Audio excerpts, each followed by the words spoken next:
नमस्कार दोस्तों, मेरा नाम अनमोल। हमारे इस चैनल पर आप सबका बहुत बहुत स्वागत है। तो चलिए शुरू करते हैं हमारा आज का टॉपिक, जिसका नाम है अफवाहों और झूठी खबरों से बचें और सकारात्मक रहें। तो जैसा कि आप सब लोग जानते ही हैं कि चाइना से निकला कोरोना वायरस पूरे विश्व में फैल चुका है और ये काफ़ी खतरनाक भी है। इस बात को ध्यान में रखना चाहिए कि ये खुद से ख़त्म होने वाला नहीं है।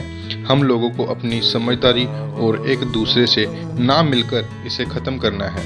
ये थोड़ा मुश्किल तो है पर नामुमकिन नहीं। तो चलिए अब बात करते हैं झूठी खबरों और अफवाहों की। जैसा कि हर व्यक्ति आजकल सोशल नेटवर्क पर एक्टिव रहता है, तो इस चीज़ का फ़ायदा कुछ गलत व्यक्ति झूठी अफवाहों को फैलाकर उठाते हैं। हमें इनसे बच के रहना चाहिए। इन अफवाहों से कुछ तथ्य भी निकलकर सामने आए हैं, जैसे अच्छी इम्यूनिटी वालों को भी कोरोना हो सकता है पर वे इस वायरस से लड़ने में सक्षम है।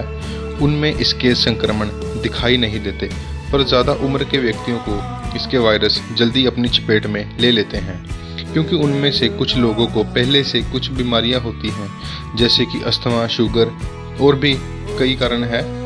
उनकी इम्यूनिटी इस वायरस को झेल नहीं पाती और वो सीधा फेफड़ों पर वार करती है, जिसके कारण ज़्यादा उम्र के लोग कोरोना संक्रमित हो जाते हैं। क्या गर्म पानी पीने से कोरोना नहीं होता? ये भी एक सवाल था सोशल साइट्स पर जो आया था। तो इसका भी WHO ने दावा तो नहीं किया, लेकिन ज़्यादातर लोग खुद को स्वस्थ रखने में कामयाब हो गए हैं, जैसे कि अपने चिकित्सक की सलाह लेकर पैरासीटामोल के उपयोग के साथ साथ तरल पदार्थ का अधिक सेवन और अच्छी और ज़्यादा नींद लेने से आप इसके लक्षणों को नियंत्रित रख सकते हैं। क्या ज़्यादा गर्मी में वायरस ख़त्म हो जाएगा? इस बात का भी WHO ने भी दावा नहीं किया, लेकिन मौसम चाहे जो भी, आप खुद को वायरस से बचाने के लिए सरकारी सलाह का पालन करें।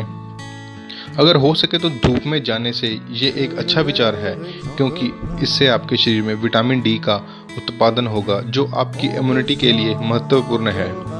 ऐसी और भी बहुत सी अफवाहें थी जिससे बचकर रहना ही ठीक है। हमें खुद और अपने परिवार के साथ देश को स्वस्थ रखना है, तो सरकार द्वारा दी गई हिदायतों का पालन करें।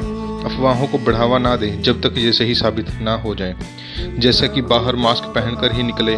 अगर बाजार जा रहे हैं तो अपने साथ 60% अल्कोहल बेस्ड सैनिटाइज़र जरूर लेकर जाएं और समय समय पर इसका इस्तेमाल भी करें, जिसे सिर्फ हाथों पर ही मलना है और लोगों से दूरी बनाकर ही रखें। घर वापस आने के बाद अपने हाथ साबुन से अच्छी तरह धोएं और मास्क को भी। और ये भी ध्यान रखें कि पानी की बर्बादी भी ना हो। जब हाथों को मल रहे हो तो नल ज़रूर बंद रखें। देश में कोरोना वायरस की सेवाओं का साथ जरूर दें और लोगों से भ्रम ना फैलाने का निवेदन करें। भारत में भी कोरोना के मरीजों की संख्या में बढ़ोतरी हो रही है, तो इस स्थिति को देखकर घबराना नहीं है, क्योंकि इस वायरस के टेस्ट भी अब ज़्यादा होने लग गए हैं। तो 10 में से 8 लोग ही पॉजिटिव आ रहे हैं, पर वे ज़्यादा खतरनाक स्थिति के नहीं हैं।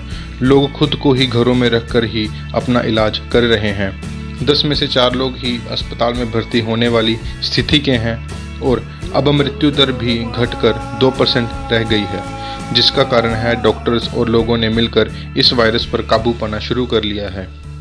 हम लोगों को जीने का तरीका अब बदल लेना चाहिए, क्योंकि WHO ने ये कह दिया है कि हमें इस वायरस के साथ ही जीने की आदत डाल लेनी चाहिए। क्योंकि ये बात जानना आप सबके लिए बहुत ज़रूरी है कि चाइना देश, जो कि इस वायरस का जन्मदाता है, जैसा कि सभी न्यूज़ वाले और सभी बड़े देश बता रहे हैं, तो चाइना की सरकार एक कम्युनिस्ट सरकार है, जो कि अपने फ़ायदे के लिए किसी को भी नुकसान दे सकती है, यहाँ तक कि अपने देश की जनता को भी।